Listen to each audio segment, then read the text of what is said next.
Hello and welcome to the fourth episode of Broflation. It's been long overdue. The last episode we did was in December, so I'll introduce myself again. My name is Davo, but of course you should know that by now. And introducing you to my fellow panelist, Bradley. Good evening. How you doing, Bradley? I'm good. How are you? Yeah, not too bad, thank you. Great to have you with us again. Good to be here. Good to be Yes, here. I know it was difficult last time to arrange the next episode as we had various schedule conflicts, but yeah, we've managed to free up a little bit of time, and here we are. So, the topic of this episode is about after the date. So, we're going to cover what you do when you've had that first date, how to approach it afterwards, what to do. So, we're going to talk about the best time to communicate. If it goes well and but the other person doesn't feel the same way, how to sort of deal with it. And we're trying to sort of second guess what these people are thinking in their minds. Whilst you don't want to overanalyze it, at least it will give you an idea of what you could do to improve your chances of getting a second date with the next person who comes along. And maybe sort of it will give you a better idea of what kind of people to go for. Maybe you're going for the wrong people who are after different things. You don't have the same intentions, but um, we're gonna kick off with what to do. You've gone on the date, and let's say you like the person. It seems to go well, or at least in your mind, you think it did. Um, when do you start communicating? When is the time you send that message asking for a second date or telling them how you think it went? So, Bradley, what do you think?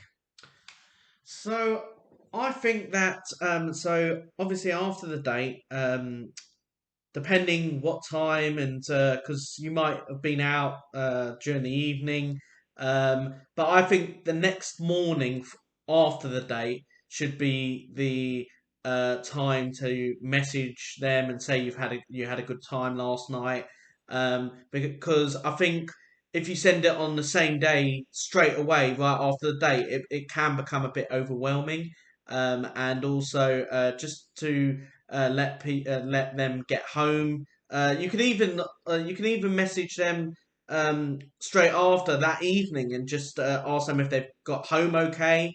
Um, and just to show that kind of self care, self respect. Um, and But yeah, definitely the next morning. I wouldn't leave it any longer. I wouldn't leave it for days and days. Because it just if you leave it for days and days, it just shows that um, you've got something else, like you're not interested that much. Because if you were that interested, you would actually make that effort to actually make the first move or make time for someone. Everyone always says that they don't have time, but if you are actually interested in someone or something, doesn't matter how busy you are, you will always make time for that thing or someone. Very true, Bradley. You pretty much took the words out of my mouth there. So I agree. It depends on the circumstances. I mean, you don't want to be sending the message that very evening unless they turn around and they want you to message them when you get home or something. Then the conversation could go on from there, and it could lead to either one of you asking the question, "Do you want to meet me again?" or the other person saying, "Yeah, I really enjoyed tonight, and I'd really like to see you again." So it all depends. I mean, I've even had people after, well, the minute I walked this girl back to the car, she asked me straight away, "Do you want to see me again? Because I'd like to see you again." And that's very unusual. And I then had a girl after the first date say to me, the minute we walked out of the cafe, I saw it as more of a friendship vibe and not a romantic vibe, but lovely to meet you anyway, and hugged me. So it all depends, and but don't leave it any longer than a day. The next morning, as Bradley has just said, so we can definitely agree on that. So now we're going to go on to maybe we're going to start with the bad news, which you'd have to face sometimes if the person doesn't want to see you again, and various explanations. So we're going to kick off with the most common thing I hear when you ask to see someone again, they'll turn around to you and say, "I didn't feel a romantic connection." And this could be after an hour, it could be after dinner. Some people haven't even given me an hour, they've given me 45 minutes. So, yeah, it doesn't sound right because how can you establish a romantic connection when you first meet someone? It doesn't seem possible. There are a few explanations for that. Maybe it was genuine, but sometimes it's not. Maybe they think the grass is always greener, so they will hold off to see if they can get better offers because they always think they can do better. So that's one explanation. Maybe they just want to meet as many people as possible and want to date every week. So some men and women do that, and they're not serious about a relationship, but they'll sort of trap you and say that they are just to get a date with you, and then they can show off to their friends and say, "Yeah, I dated this guy, dropped him, now I'm dating another guy. Oh, I'm on the roll here." So that could be one thing. What was your experience? What's your take on that, Bradley? I think to mention as well that if you are let down and the date doesn't go as well as you wanted, or the circumstances are not what you wanted, I think because I actually work in the field of mental health, and I think if you don't have that connection, it's not the end of the world. You just got to keep your head up, keep going. Don't let it affect you. Because I think, like you've said, David, I think that sometimes other girls or boys are in different circumstances. They might not want what you want. Um, they might not be in the. They might not be in the right state of mind to go uh, to the next stage of a date. They might not want a long relationship. They might just be looking for something else. So you've just got to, if it's something that doesn't go your way, you just got to keep your head up, keep going until you find the right person. I mean, whilst I do agree with that on the whole, surely if a person is feeling a certain way, they shouldn't hide it. They should be honest and say, "I'm not in the right headspace to take it any further." They shouldn't use the same excuse, which doesn't ring true. So if someone's going to say there's no romantic connection when any bystander would look at it and say, "Well, I saw them really click, and there did seem to be a lot of chemistry between them," but the person's got a rogue agenda and they're actually just using that person and pretend and being like a chameleon adapting to whatever the other person wants but then changing their mind afterwards. Shouldn't they just come clean at the start, or even before the date? They should say their real intentions and say, oh, I don't know, I want something casual, or I just want a short-term relationship, and Well, I want a different guy who'll go every week. yes, yes, of course. I can see where you're coming from, but also you've got to look at how many people are not scared, but how many people don't like to tell not the truth, but like people don't. A lot of people aren't upfront to when you go on dates. A lot of people they just want to keep people happy. They just want to. They're rather just have it the easy way rather than actually telling people up front. I mean, I've been on a few dates, and I've had a few girls who have not told me the truth, but you can tell that they're not interested, or I'm not interested.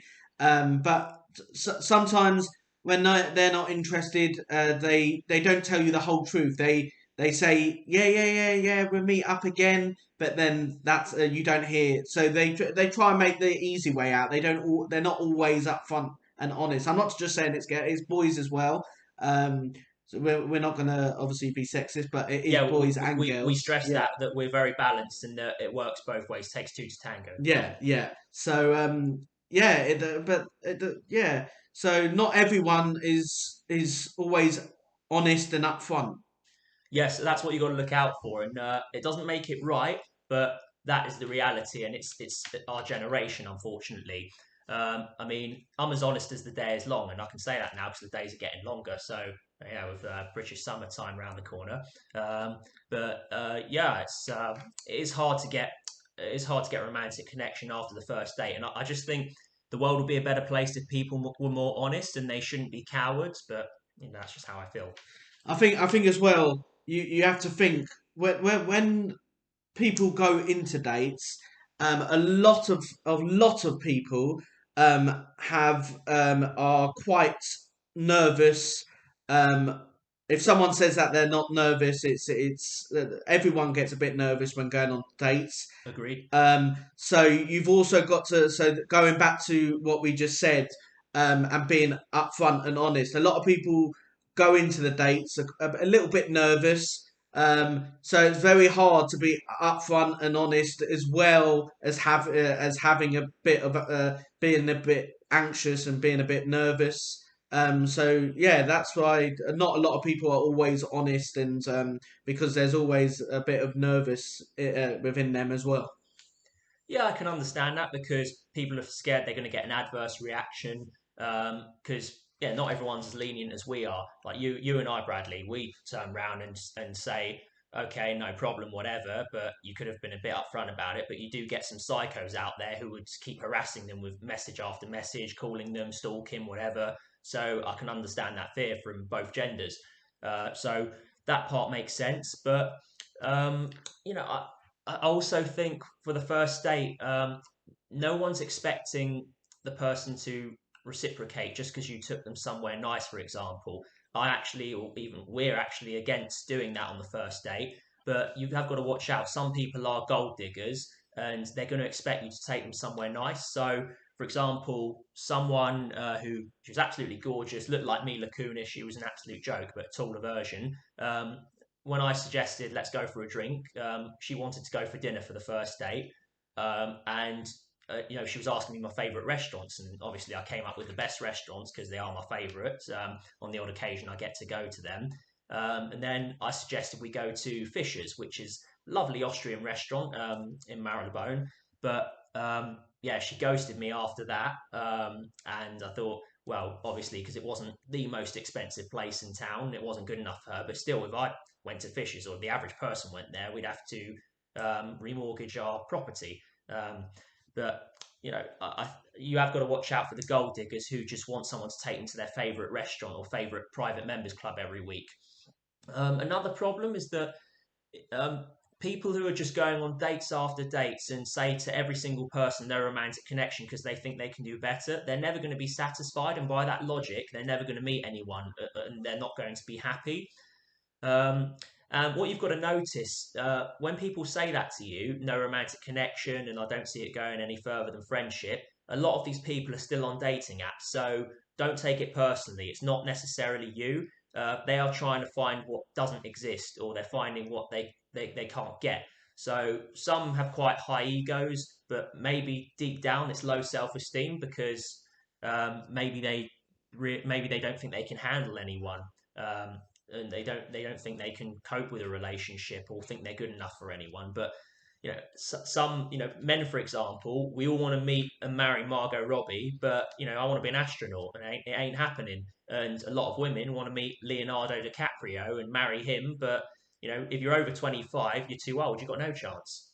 Um, but my problem is that if the date goes well and someone is agreeing to meet you again for a second date, um, then if they then change their mind, you've got to ask questions. So some people are dating out of boredom, others are just users. Like I said, people want to build their resume and show off to their friends and say, "Oh, look who I've dated." But the problem is that even after people hint that they were happy after the first date and they want to see you again, when it actually comes to it and arranging something, they won't necessarily even give you straight answers. They won't even say that they've changed their mind, which is where I draw the line and say that's unacceptable. After the first date, I can take it if straight away they give you an outright rejection, but if they're not going to give you straight answers and be very evasive and elusive, then that is something I have a real problem with, and we're gonna give you some stories to go with it. But if there's anything you want to add to that, like any what are your thoughts on people not sort of changing their mind all the time, moving the goalposts? Um, I don't really have any thoughts. I haven't actually been in that situation, so I can't really comment. I know. Obviously, you've just been saying about your situation, but I do agree with coming with what you said. Um, but I can't comment on anything that's happened to me yet because nothing's happened to me. Yeah, Well, my friend Bradley is a real catch, and I'm gonna tell you. Here's a very important message I learned from Jewish Matchmaker, who was on Netflix. Some of you may have seen the episode already. If you like them and you're getting on well with them after the first date, date them until you hate them because you don't know what you could have missed. that's Um, very true. That so is very true. so what is the worst that can happen if you go on a second date with them and it's not great, you don't get what you want out of it, and there's still not that romantic connection. Okay, so you've wasted an hour or two of your life. Big deal. You've got your whole life ahead of you. We're on this earth for a long time. Um, so I'm going to go on to some of the stories where people haven't given me straight answers and they've sort of sent very mixed messages suggesting they are interested. So we'll start with the bitch from Bayswater. We're not going to name and shame her. Her dad's quite high profile, so she will remain anonymous. Um, she was this really hot girl, looked like Claudia Schiffer. Same looks, stature, everything, build. I was very nervous about meeting her because I thought she actually liked my profile. I didn't come to her. So how was she? I'm punching way above. But when I met her, she was very impressive, really lovely. We really clicked. We were laughing, and I was with her for an hour and a half. We're walking around the park. I could have spent easily 3 hours talking to her because she was very interesting and seemed really lovely. But yeah, afterwards, she even turned around to me and said, because I was going away that week, she said, "When you're back from your holiday, let's be in touch." So to me, that's more than the figure of speech. If someone says, "See you soon," that could be interpreted as a figure of speech, right? Of course, yes, yes, I agree. Because we all say that to each other, and the reality is we're not going to see each other soon. Even if you've met someone for the first time and it's not a date and it's someone you just happen to see, you know, most of the time you don't keep in touch with these people. But the fact that she was so specific about it and said, "When you're back from your holiday, let's be in touch." Surely, if she felt that way, if she didn't feel there was a romantic connection, didn't want to see me again, surely she would have just said, "Nice to meet you, see ya." But there was more to it. And even when I messaged her the day afterwards, she said again, "When you're back from your holiday, let's be in touch. Whatever, enjoy your holiday. It was really lovely meeting you, and so lovely to hear from you." There were all these pleasantries. It sends mixed messages. And when I did get back from my holiday, and I did message her again, say, "I'm back now. When do you want to meet?" She still wouldn't answer my question. She started saying, "Oh, lovely to hear from you." All the pleasantries, the X's, and all that, little kisses, whatever you call them. And all she did was talk about, "Oh yeah, I'm looking forward to my holiday. I'm going here in 2 days' time, and I'm off to this place." And I kept on asking, "Okay, after that, do you want to meet up?" She was saying, "When's your next holiday? And how was the snow when you went skiing?" And I'm thinking, that's not an answer. Do you want to see me again or not? And she just carried on messaging me and messaging me. And I'm thinking, what is the point in her messaging me if she's got no intention of seeing me again? But I think she's a bit of a coward, if I'll be honest, because the least she could have done, knowing that I liked her and I was really into her. I even said to her, "Wow, you're so beautiful. Does anyone tell you you look like Claudia Schiffer? You look like a supermodel." Um, she took advantage of that, and knowing that she's probably got loads of guys after her, she was probably keeping me to one side, which I think is very unfair, and basically using me as like the rebound. Um, so I'm thinking, yeah, she abused her position, thinking, "Yeah, I'm the daughter of a billionaire. I've probably got loads of guys chasing me, and I'm gonna sort of milk it and really mess them around because I can, and this is the power I have." But people like that need to get off their power trip and get their head out of their backside and get real. Um, and then another person who ghosted me once, she got found out because her cousin was my mum's hairdresser, and they tried to set me up, and I said, "Don't bother," because she ghosted me when I WhatsApped her. And then, out of guilt, she then said to my mum's hairdresser, "I didn't knowingly do it." I'm thinking, do me a favour, pull the other one, love. So she ended up going on the date with me because she felt guilty. She found me on one of the dating apps and said, "I'm so sorry about what happened. I really want to get to know you." As soon as we go on the date, what does she say? "I don't want a boyfriend." And I'm thinking, why go on a date with me? You did it because you got caught and you wanted to try and show that you didn't knowingly do it. But either way, you got caught out. You might as well have just not said anything. But her cousin was a grass because she shouldn't have even said anything to her. She should have shut her mouth. What do we think about grasses, Bradley? Yes, yes, I don't like glasses. Yeah, I've had many glasses at work. as well. Oh, that's the worst. Yeah, yeah, and no one likes the grass. No one likes the grass.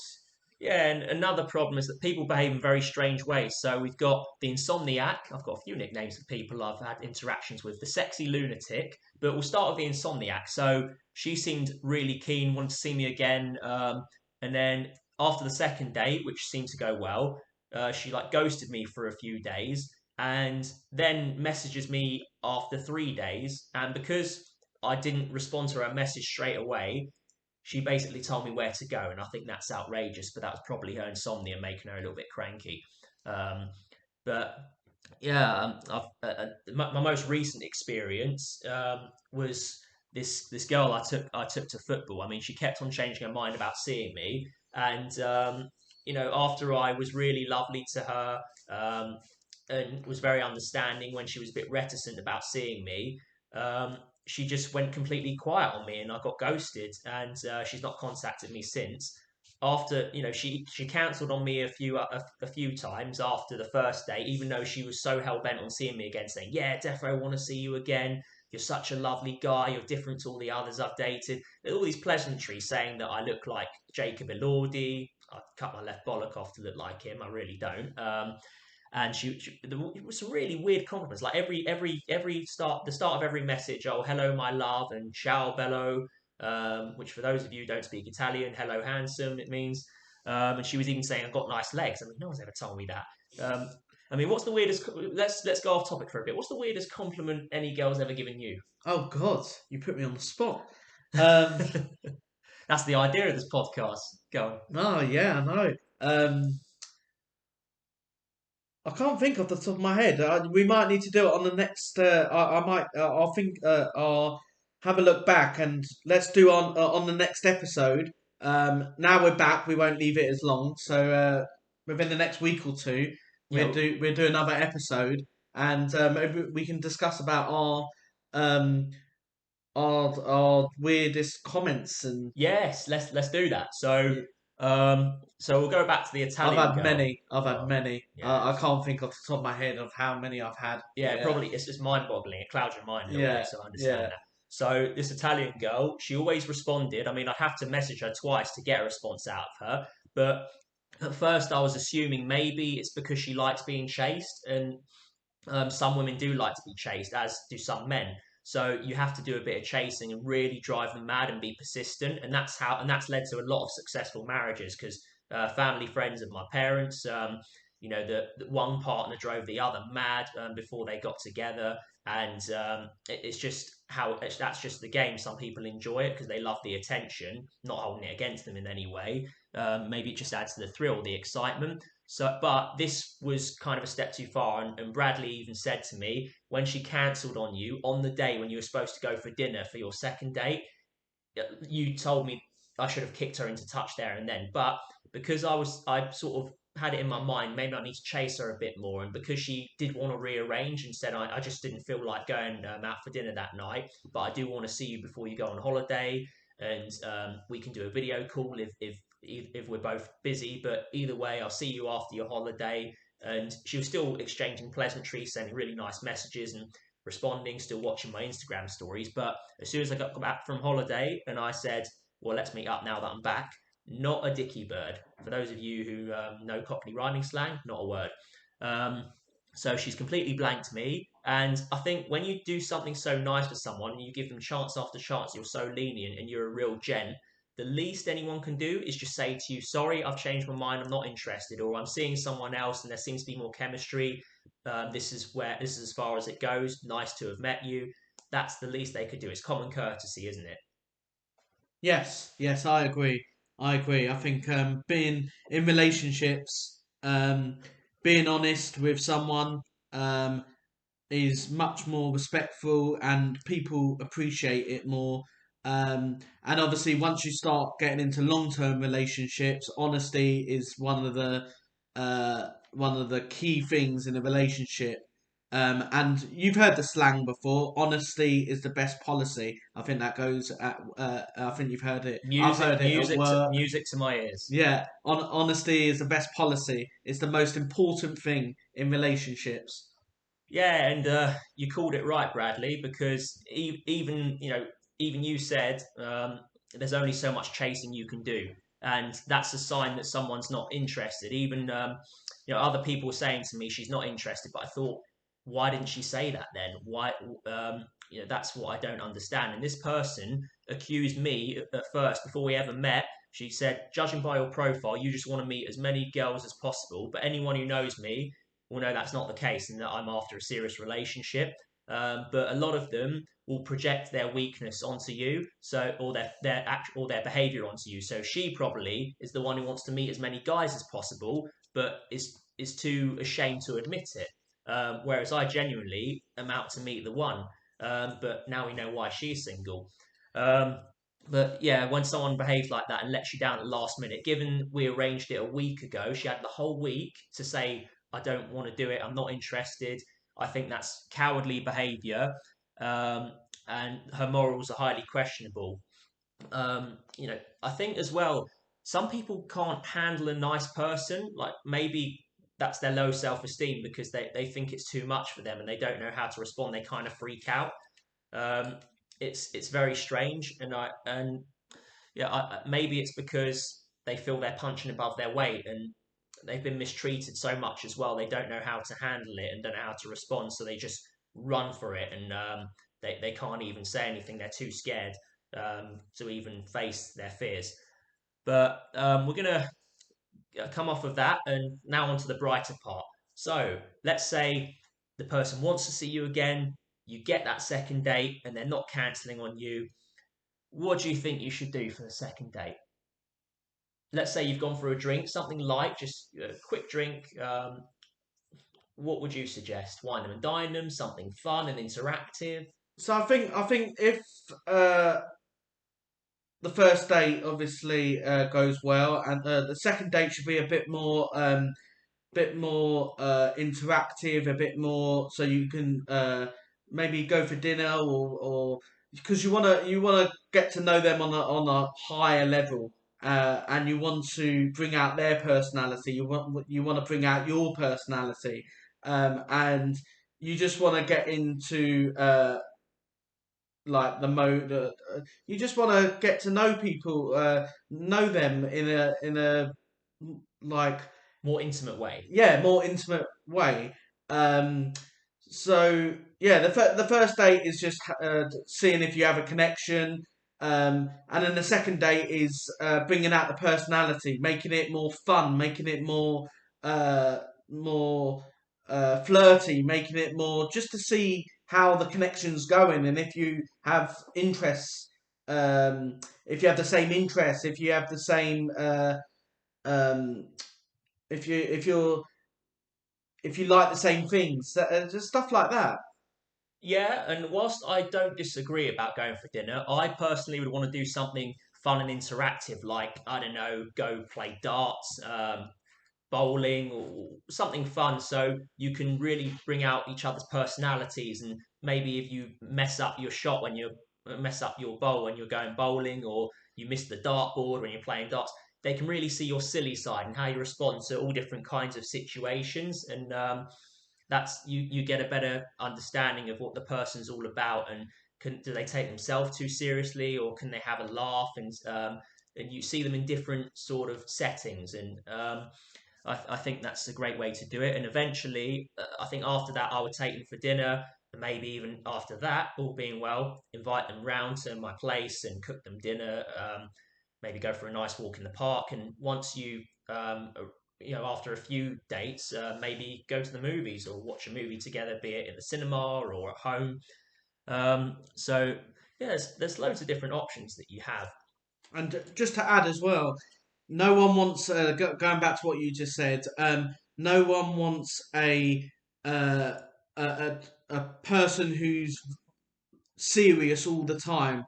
Like you just said about the silly side of someone and how they respond, and bringing out a funny side of their personality. Because let's be honest, if you're with someone who's serious all the time, can't have a laugh with, um, always always wants to act serious, it's not a way of life. You're not going to enjoy yourself, and it's going to be very, very boring. Yes, that's a great point. Humor is very important, and I think I really value a person who can laugh at themselves. But aside from that, a few things to take away. Um, just if a person seems overly keen after the first or second date, that is potentially a red flag. I mean, yeah, a normal person who's not as skeptical as I am would say it's because they really like you and they've clicked and they found the one. But to me, if someone's overly keen, only from personal experience, it means they could have an agenda and maybe they're desperate and they're maybe trying to control you. And the trouble is, I've often been attracted to people who do have a dark agenda, but they seem very impressive and very keen at the outset because they want to really trap you and get you in position and work their magic and basically use you to take their frustration out on they're just so desperate to meet someone because they think, well, the way they are, they're not going to meet anyone who realizes what they're all about. But the people who have been excessively keen have turned out to be really nasty, or they've had a lot of baggage. It's because they're so desperate to meet someone. They want to see you all the time, and straight away within a few weeks they want to be girlfriend and boyfriend. And after even during the first date, they're talking to you like they already know you and they want to see you again straight away. So there's a balance. There is a fine line. So Agreed. just because someone's not madly in love with you after the first date and they're not messaging you 24/7 doesn't necessarily mean they're not interested. But that's where you have to watch out because I thought with this Italian girl that she was, potentially interested, but just playing hard to get. But in the end, I realised, well, if she's not even going to talk to me, then and is going to ignore my messages, then that's it. Leave it at that. Don't waste your time. If I keep messaging her, that's harassment, and I know the law. So that's when I knew to stop sending messages. Um, Bradley, last word goes to you. Any takeaways? I think we've covered everything. I can't think of anything else to add. I think we've covered the first dates, we've covered the second dates, um, and what to expect and what to not expect. I think we've covered it all. Okay, but are you often attracted to someone who's excessively keen, or do you see that as a red flag? No, I see that as a red flag. I think if someone's, especially after the first and second date, if someone's over keen, uh, going back, it's very overwhelming. Um, like after the first date and second date, yes, you're still starting to. It's only been 2 days. You're still starting to getting to know someone. It's not. No one gets married or gets boyfriend and girlfriend after 2 dates. You've got to learn about the person. You've got not just about them. By going on dates, you learn about yourself as well. So, like, you might find something that you don't know. Um, you don't by going on dates, it might bring something out of yourself which you don't realize before you're going on these dates. So also you learn about yourself, but also about the other person. So you're a lot cooler than I am about it if they're not messaging you 24/7 and they're not throwing themselves at you. You sort of play it more cool and you don't get insecure about it like I do. Correct. Yes. I need to be more like you. Well, that concludes tonight's episode. We hope you've enjoyed it, and we will see you next time. So, next episode, it's an interesting one. It's quite controversial. So, it talks about religion in relationships. So, you're going to hear views from people of different religions. Do same religion relationships work? Um, is there too much pressure on couples to marry someone of the same religion or be with someone who is of the same faith? Um, is it should you focus more on the actual person himself or should you let religion take over? So that's probably going to be our most controversial episode to date, and I can't wait for that one. That'll oh, be that'll be a very powerful one. and we may have some extra special guests, so it's going to get very heated. Until next time, have a good evening and be well, be safe, everyone. Good night. Good night.